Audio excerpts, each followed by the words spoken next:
काँग्रेसला मतदान करणार नाही जर मनसेची युती झाली तर, म्हणून काँग्रेसने कालपर्यंत भूमिका घेतली की मनसे नको, आणि उत्तर भारतीय किंवा बिहारी मतदान काँग्रेस मनसेसोबत गेल्यामुळं बिहारमध्ये काँग्रेसला मतं मिळणार नाही, ही भूमिका जाणीवपूर्वक काँग्रेसने घेतली।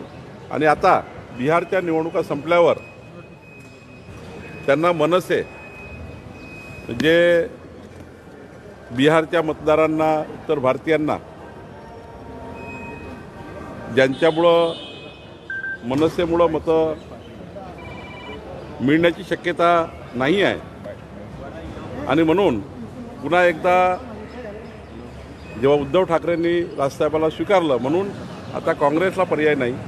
काँग्रेस ही पर्याय नसल्यामुळं या ठिकाणी असे आता वेगवेगळ्या पद्धतीचे वक्तव्य करत आहे, सोयीचे वक्तव्य करतात आहे। वडेट्टीवारांनी सोय बघितलेली आहे आणि काँग्रेस पार्टीसुद्धा सोयीचं बघताय। तुमच्या प्रचार सभा कुठे कुठे आहे आणि गडचिरोली गोंदिया दोन महत्त्वाचे ठिकाणं आहे। वडेट्टीवारांचा सर्व मोठे नेते भाजपच्या प्रचाराला आज मी गडचिरोलीमध्ये आणि गोंदिया आणि तिरोडा या 3 महत्त्वाच्या नगरपालिका जातो आहे। महाराष्ट्राचे मुख्यमंत्री देवेंद्र फडणवीसजी सुद्धा 25 तारखेपासून 1 तारखेपर्यंत जवळपास 45 नगरपालिकेमध्ये प्रवास करणार आहे। आमचे अध्यक्ष रवी चव्हाणजी हे सुद्धा या ठिकाणी प्रवास करणार आहे। जवळपास आम्ही सर्वच नगरपालिकेमध्ये 288 नगरपालिकेमध्ये आमचे वेगवेगळे आमदार खासदार, महाराष्ट्राचे नेते माननीय गडकरी साहेबसुद्धा काही ठिकाणी जाणार आहे। त्यामुळं आमचे जे स्टार प्रचारक आहे त्या सर्वांना कुठे ना कुठे जबाबदारी मिळाली आहे। कुठलीही नगरपालिका अशी राहणार नाही ज्या ठिकाणी आमचे नेते पोहोचणार नाही। प्रत्येक नगरपालिकेमध्ये कोणी ना कोणी जावं अशी योजना आम्ही केली आहे। यशोमती ठाकूर यांनी तुमच्यावर टीका केलेली आहे। भाजपने स्वतःच्या घरात काय सुरू आहे पाहावं आणि गाणं म्हणून दाखवलं की खुद के गिरेबान में झाके देखो क्या हो रहा है। काँग्रेसची जी अवस्था आहे ती इतकी वाईट आहे, कोणी कोणाला सहन करायला तयार नाही, आणि त्यामुळे काँग्रेस पक्ष हा रोज त्या ठिकाणी कमजोर होतो आहे।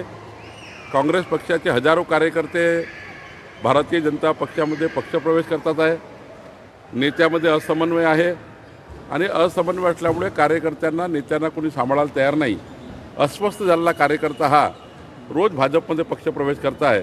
त्यामुळे मला वाटतं की यशोमती ताईसुद्धा यातनं अस्वस्थ झाल्या असतील आणि म्हणून त्या बोलल्या असतील। मुख्यमंत्र्यांचे मामे भाऊ अविरोध जिंकून आले त्याच्यानंतर जास्त हे वाद पेटलेला दिसतोय आणि दबाव तंत्राचा वापर करून निवडणुका अविरोध केल्या जात असल्याचा आरोप होतो। कुठले दबाव तंत्र नाही।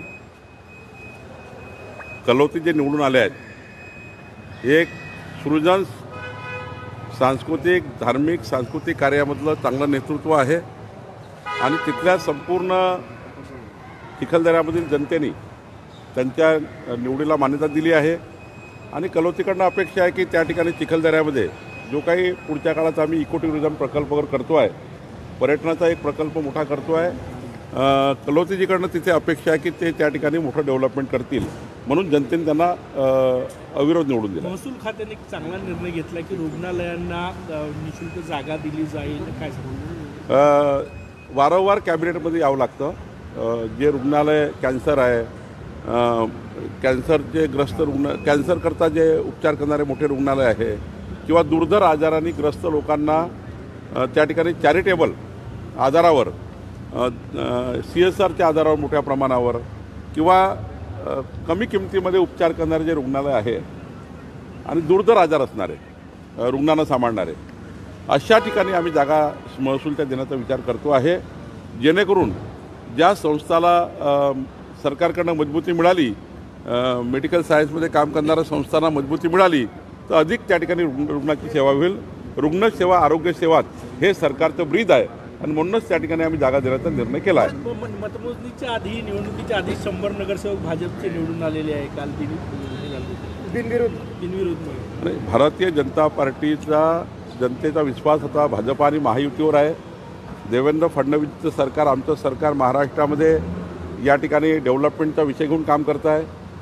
डबल इंजिन सरकारला जनतेची गरज आहे। जनता डबल इंजिन सरकारच्या मागे उभी आहे। मोदीचं सरकार, देवेंद्रजीचं सरकार हेच विकास करू शकते ही भावना जनतेमध्ये आहे, आणि म्हणून मोठ्या प्रमाणावर भाजपा आणि महायुती निवडून येत आहे. मी आपल्याला दाव्याने सांगतो 51% मतं भाजपा महायुतीला मिळतील. 2/3 बहुमत महाराष्ट्रात भाजपा महायुतीला मिळेल. अजित पवारांनी काल सभेत म्हटलेलं आहे की मी